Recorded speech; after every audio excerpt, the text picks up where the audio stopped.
Halo adik-adik semua, apa kabar kalian? Semoga semua sehat-sehat ya. Mari kita belajar dengan semangat. Hari ini kita akan belajar tema 5, subtema 1, pengalaman di rumah. Mari kita mulai.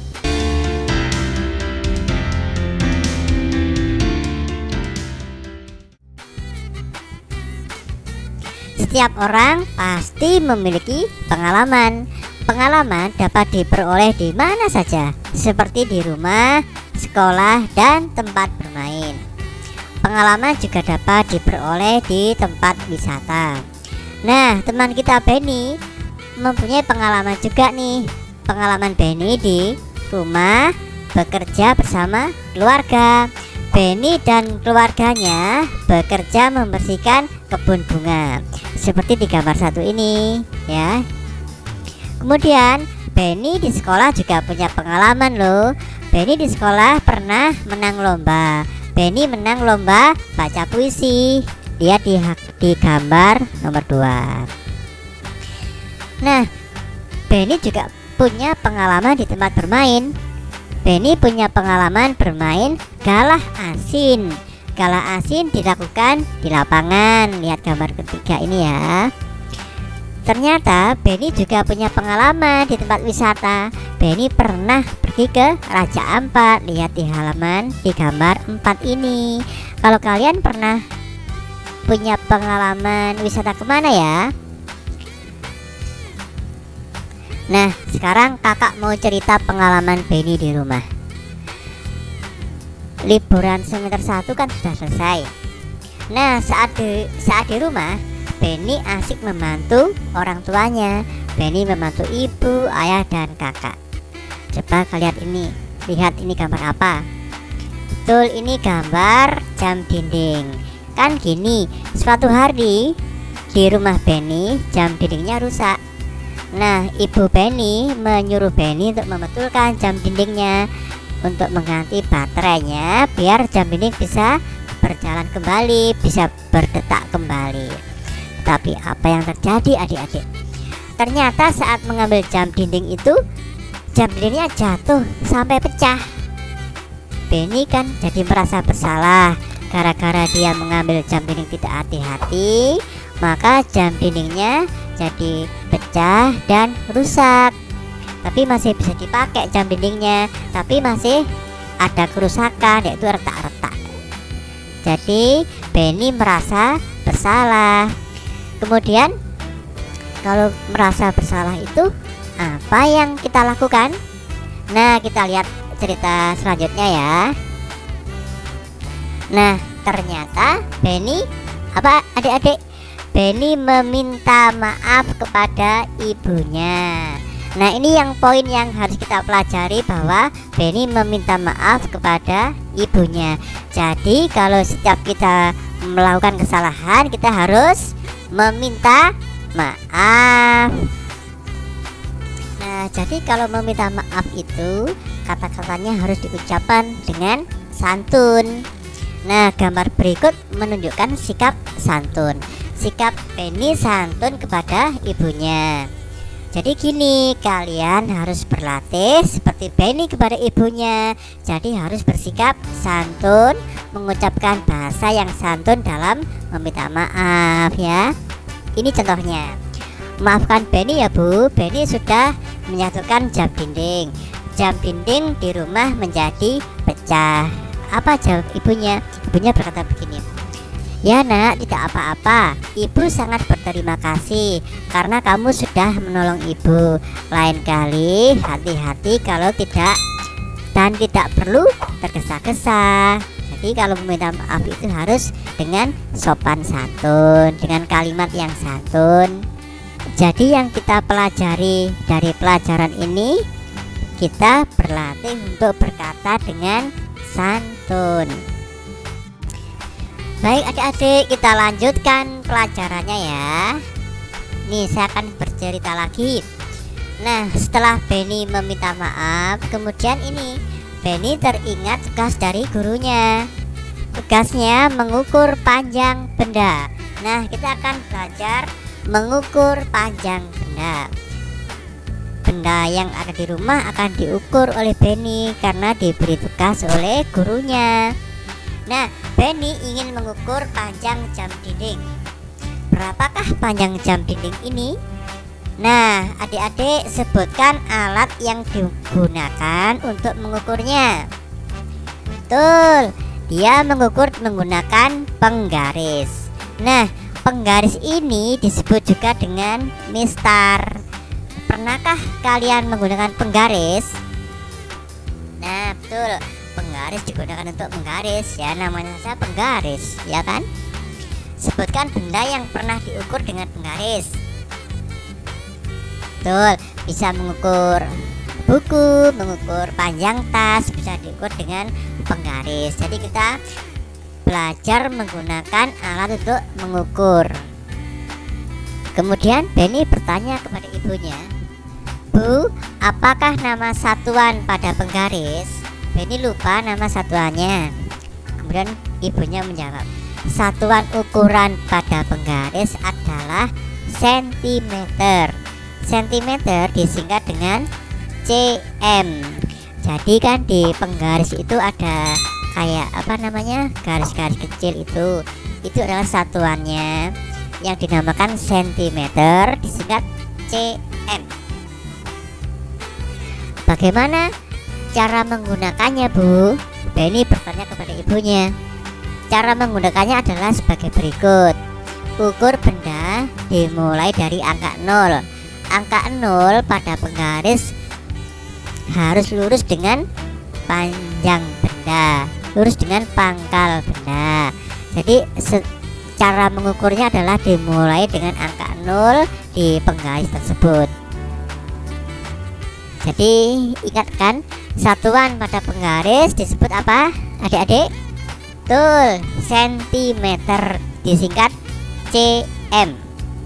Nah, sentimeter ini adalah satuan baku. Satuan baku itu di seluruh dunia sama. Di seluruh dunia itu kalau mengukur panjang juga pakai sentimeter, baik di Indonesia, di Malaysia, di Cina, di Inggris, di Amerika, semuanya pakai sentimeter. Oleh karena itu disebut dengan satuan baku. Adik-adik, berikutnya perhatikan lagu ini ya. Ini adalah lagu Pelangi-Pelangi ciptaan Ate Mahmud.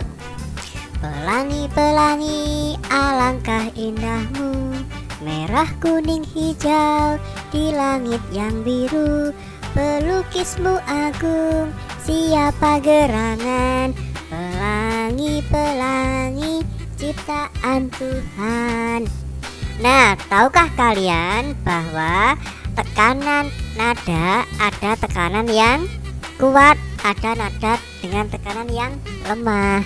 Jadi di dalam sebuah lagu itu ada nada-nada tertentu dengan tekanan yang kuat, juga ada tekanan yang lemah itu. Nah, tekanan nada adalah tinggi rendahnya pengucapan suatu kata. Jadi kan tadi dinyanyikan itu ada kata-kata yang diucapkan dengan kuat, ada kata-kata yang diucapkan dengan lemah. Nah, berikutnya kita akan belajar variasi gerak bertumpu dengan tangan. Ini ada cerita lagi. Nah, Benny dan ayahnya bermain kuda-kudaan.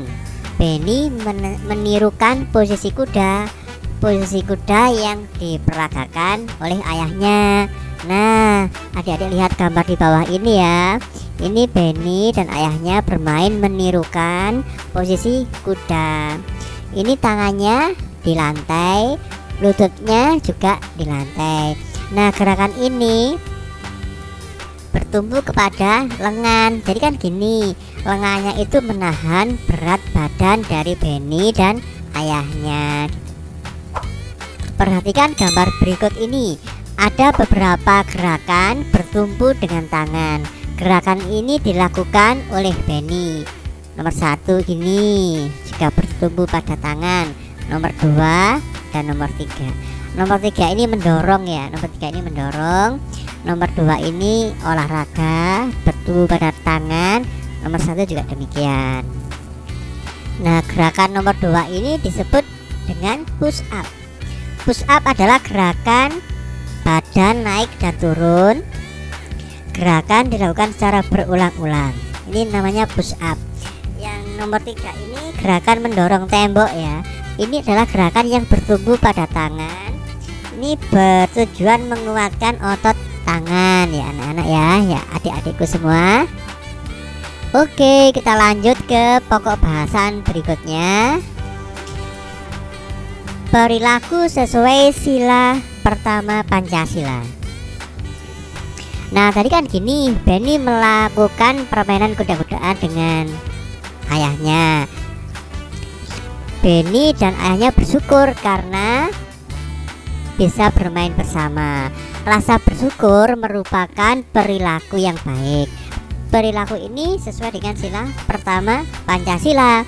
Ayo, siapa yang tahu sila pertama Pancasila bunyinya seperti apa?